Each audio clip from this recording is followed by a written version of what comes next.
네, 오늘 이 시간에는 에발산 돌비와 제단 이와 같은 제목으로 신명기 말씀을 나눠보도록 하겠습니다. 오늘 우리가 읽은 본문은 신명기 27장에 해당되는 본문으로서 이스라엘이 가나안 땅에 들어가 행할 의식에 대한 말씀이 나옵니다. 그러면 이스라엘 백성들이 가나안 땅에 들어가 어떤 의식을 해야 됐는가?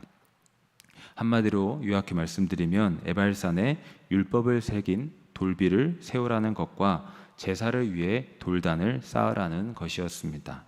이와 같은 내용임을 알고 오늘의 본문을 한 절씩 또 살펴보도록 하겠습니다. 1절의 말씀을 다시 한번 읽어보겠습니다. 모세와 이스라엘 장로들이 백성에게 명령하여 이르되 내가 오늘 너희에게 명령하는 이 명령을 너희는 다 지킬지니라. 모세는 이스라엘 백성들에게 말하고 있습니다. 내가 오늘 너희에게 명령하는 이 명령을 너희는 다 지킬지어다. 무슨 말인가 하면 하나님의 율법을 다 지키라는 말씀입니다. 모세는 이전 본문 26장까지 이스라엘 백성들이 가나안에 들어가 살면서 지킬 율법들에 대해서 쭉 상세히 설명을 했었습니다. 그리고 그에 이어지는 27장 오늘 본문에서는 내가 이때까지 전했던 하나님의 이 율법들을, 이 모든 명령들을 다 지켜 행해야 됩니다. 이렇게 말씀하고 있는 것입니다. 여러분, 이스라엘 백성들과 마찬가지로 우리 역시 하나님의 말씀을 따라 순종해야 함을 다시 한번 기억하시기를 주님의 이름으로 축복합니다. 2절을 또 함께 읽어보겠습니다. 너희가 요단을 건너 내 하나님 여호와께서 내게 주시는 땅에 들어가는 날에 큰 돌들을 세우고 석회를 바르라. 여기 보시면은 모세는 하나님께서 이스라엘에게 주시는 땅 가나안 땅에 들어가서 해야 할 한 가지 일을 이스라엘에게 지시하고 있습니다. 어떤 일이냐면 큰 돌들을 세우고 석회를 바르라라는 것입니다. 땅에 큰 돌들을 세우고 그 돌들에다 하얗게 석회를 바르라고 말씀하고 있습니다. 그렇다면 왜 돌에다가 석회를 바르라 이렇게 명령했을까?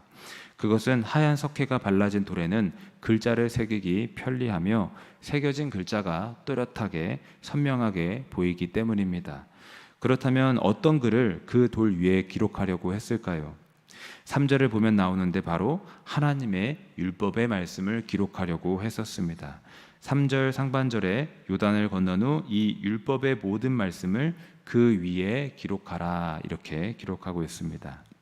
그러므로 이스라엘 백성들은 이 말씀을 따라 앞으로 요단강을 건너 가나안 땅에 들어가게 되면 하나님의 율법을 돌 위에 석회를 발라서 새겨 놓아야 했습니다. 그렇다면 여러분, 돌 위에 하나님의 율법을 새겨 놓는다는 것은 어떤 의미가 있을까요? 그것은 이스라엘로 하여금 율법의 말씀을 절대로 잊지 않게 하기 위함이었습니다. 특히나 우상의 문화가 가득한 가나안 땅에서는 마음이 하나님이 아닌 다른 것에 혹할 가능성이 아주 많았기 때문에, 또 그리하여 분별력이 흐려질 수도 있기 때문에 무엇보다 하나님의 말씀에 집중하는 것이 이스라엘 백성들에게는 매우 필요했던 것입니다. 따라서 석회가 발라진 돌 위에 율법의 글씨를 새겨라고 했던 이와 같은 행위는 율법 교육이자 이스라엘로 하여금 하나님의 그 율법과 뜻대로 살게 하기 위함이었던 것입니다. 4절의 말씀을 우리 한번 읽어보겠습니다. 너희가 요단을 건너거든 내가 오늘 너희에게 명령하는 이 돌들을 에발산에 세우고 그 위에 석회를 바를 것이며. 4절에도 역시 같은 내용이 반복이 됩니다. 돌들을 세우고 석회를 바르라는 것입니다. 그런데 여기 눈에 띄는 것이 있다면 이 돌들을 에발산에 세우라라고 말씀하고 있습니다. 그러면 에발산은 과연 어떤 산일까?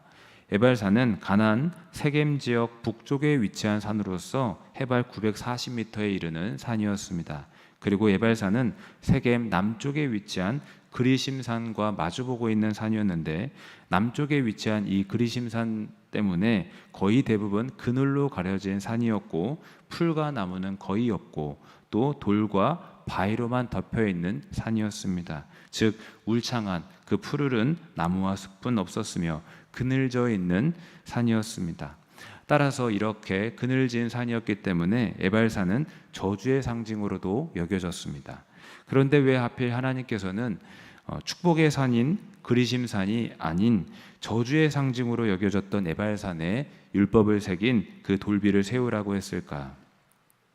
이에 대해서는 하나님의 율법 속에는 저주의 측면도 있음을 알려주기 위함이었습니다. 즉 다시 말해 하나님의 율법을 범한 자는 정죄를 받고 저주를 받는다라는 그런 측면이 있는데 이것을 강조하기 위함이었다, 이렇게 이해할 수도 있을 것 같습니다. 사실 우리는 무엇인가를 교훈받을 때 긍정적으로 교훈을 받기도 하지만 때로는 부정적인 방법으로 교훈을 받기도 합니다. 예를 들어서 하나님의 말씀을 지키면 복을 받는다, 이렇게 교훈을 받기도 하지만 하나님의 말씀을 지키지 않으면 저주를 받는다, 이렇게 배우기도 하는 것입니다. 둘 다 똑같이 순종을 강조하고 있지만 때로는 긍정적인 방법으로, 때로는 좀 부정적인 방법으로 가르침을 받을 수 있다, 그렇게 배울 수도 있다라는 것입니다. 그러나 어찌되었건 목적은 하나입니다. 하나님의 말씀에 순종해야 된다라는 것입니다. 이어 5절을 함께 읽어보겠습니다. 또 거기서 내 하나님 여호와를 위하여 제단 곧 돌단을 쌓되 그것에 쇠 연장을 대지 말지니라. 이제 5절에는 돌비를 세우는 그 의식 말고 또 다른 일에 대해서 나오게 됩니다. 어떤 일을 하라고 하냐 보니까 하나님을 위하여 제단 돌단을 쌓으라는 것입니다. 또 거기서 내 하나님 여호와를 위하여 제단 곧 돌단을 쌓되, 그리고 이와 같이 돌로 된 제단을 쌓는 이유는 무엇이었겠습니까? 하나님 여호와를 위한 것입니다. 즉 하나님을 향하여, 하나님을 위하여 제사를 드리기 위한 목적과 뜻을 가지고 이와 같이 제단을 쌓으라는 말씀입니다. 그런데 여러분, 우리도 마찬가지인 줄로 믿습니다. 이스라엘이 가나안 입성 후에 돌단을 쌓고 하나님께 예배해야 했던 것처럼 우리 역시도 하나님께 예배하는 삶을 살아야 될 줄로 믿습니다. 그런데 5절 하반절에 보면은 제단을 쌓되 한 가지 조건이 나오게 됩니다. 그건 바로 제단에 쇠 연장을 대지 말라라는 말씀입니다. 돌단을 만들 때에 철과 쇠로 돌을 다듬거나 쪼아 매끄럽게 하지 말라는 것인데, 이 말씀은 돌에 있는 그대로의 상태를 사용하라라는 말씀이겠습니다. 6절에도 이렇게 기록합니다. 너는 다듬지 않은 돌로 내 하나님 여호와의 제단을 쌓고. 그럼 왜 잘 다듬어지지 않은 그런 돌단을 사용해야 했을까? 이왕이면은 그런 거친 돌 그대로를 사용하는 것보다는 이왕이면은 다듬어진 돌을 사용해 돌단을 쌓는 것이 미관상 더 낫지 않을까? 그리고 쇠와 그런 철로 돌단을 깎고 쳐 예쁘게 만드는 게 좀 더 정성스러운 모습이 아니었을까, 이렇게 생각할 수 있겠습니다. 그런데 여기에는 어떤 영적인 의미가 숨겨져 있는 것 같습니다. 몇 가지를 생각해 볼 수 있는데, 하나님 앞에 예배함에 있어서 눈에 보여지는 예배의 형식보다는 눈에 보여지지 않는 믿음과 정성, 이런 중심이 더 중요하기 때문에 굳이 돌단을 다듬지 말라고 했을 수 있습니다. 또한 예배함에 있어서 인간의 공로가 중요하지 않기 때문에 그런 의미를 담아서 단을 다듬지 말라, 이렇게 명령했을 수도 있습니다. 다시 말해 우리가 하나님께 나아감에 있어서 나의 어떤 의와 공로가 아니라 오직 주님의 자비와 긍휼을 의지해야 된다라는 것을 그런 의미를 담아내기 위해서 돌단을 인간의 어떤 공로와 의로 이렇게 상징했던 것입니다. 게다가 가나안 여러 종교들이 그들의 종교 의식을 위해서 단을 만들 때에는 철과 쇠로 돌단을 다듬곤 했었는데 그들과는 구별된 모습을 갖게 하려고 이렇게 단을 다듬지 말라고 하셨을 수도 있습니다.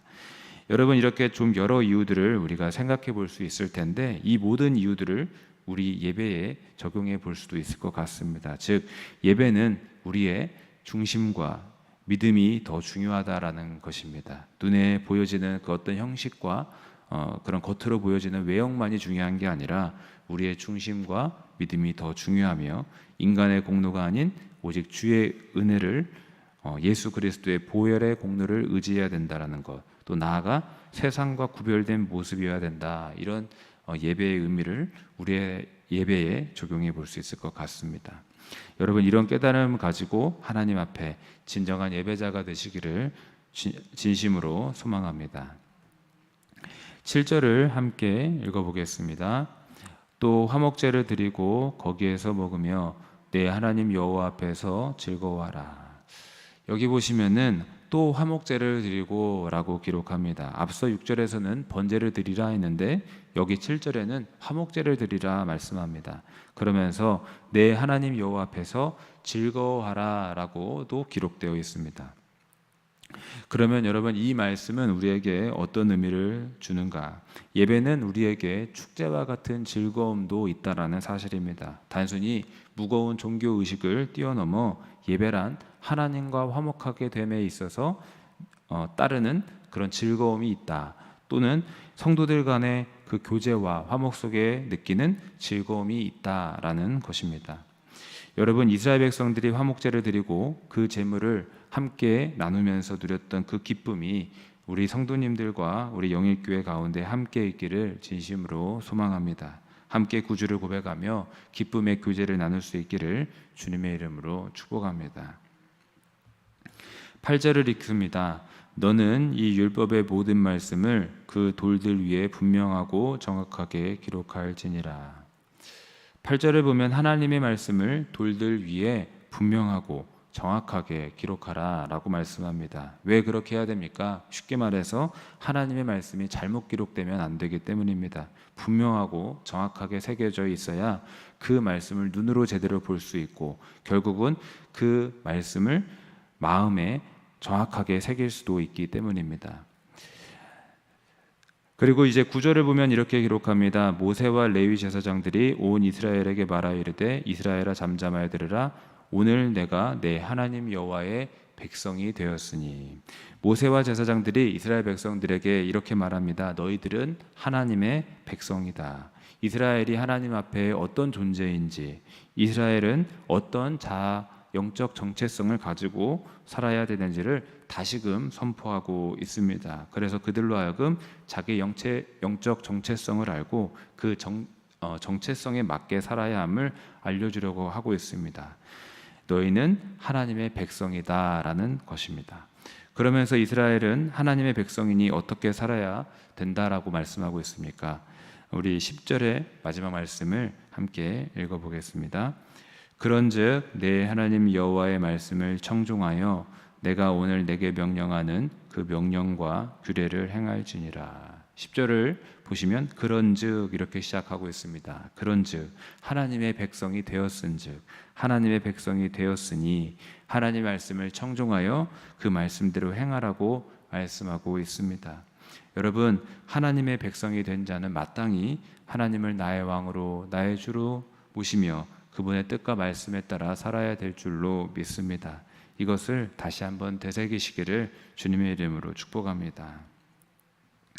말씀을 정리합니다. 오늘 본문에는 이스라엘 백성들이 앞으로 요단강을 건너 또 그 가나안 땅에 들어가서 해야 할 그 의식들이 무엇이었는지를 기록하고 있습니다. 에발산에 돌비를 세우고 그 위에 율법을 기록하며 또 다듬지 않은 돌로 제단을 만들라는 것이었습니다. 그렇다면 이 모든 행위는 이스라엘에게 어떤 의미를 주었을까? 쉽게 말하면 하나님 중심으로 살라는 것입니다. 아주 쉽게 말하자면 하나님 중심으로 살아야 된다라는 것입니다. 하나님 말씀을 따라 순종하고 하나님께 예배하며 살라는 것, 그것이 바로 이 의식의 핵심이자 이 의식의 이유였습니다. 여러분, 주의 백성이란 하나님을 나의 왕, 나의 주로 모시고 사는 사람이란 이 영적 정체성을 가지고 살아야 될 줄로 믿습니다. 그게 마땅한 바이며 우리 영일 성도님들과 저 역시 하나님의 백성이 되었은즉 앞으로도 하나님 중심으로 하나님의 뜻대로 그 율법을, 그 말씀을 가슴판에 새기며 하나님께 예배하는 삶을 살아야 될 줄로 믿습니다. 그렇게 살아가시기를 다시 한번 주님의 이름으로 축복합니다. 기도하겠습니다. 살아계신 하나님, 감사합니다. 하나님의 뜻과 말씀을 눈에 보여지는 이 말씀을 뛰어넘어 우리 가슴판에, 우리 마음판에 새겨서 항상 그 말씀을 따라 순종하는 우리의 삶이 되게 하여 주시옵소서. 그리고 하나님 중심으로 하나님께 예배하는 삶을 살아가는 우리의 삶이 되도록 도와주옵소서. 이 땅에 살아갈 때에 내가 하나님 백성이라는 이 영적 정체성을 늘 잊지 않고 살게 도와 주시옵소서. 감사드리며 살아계신 예수님의 이름으로 기도하옵나이다. 아멘.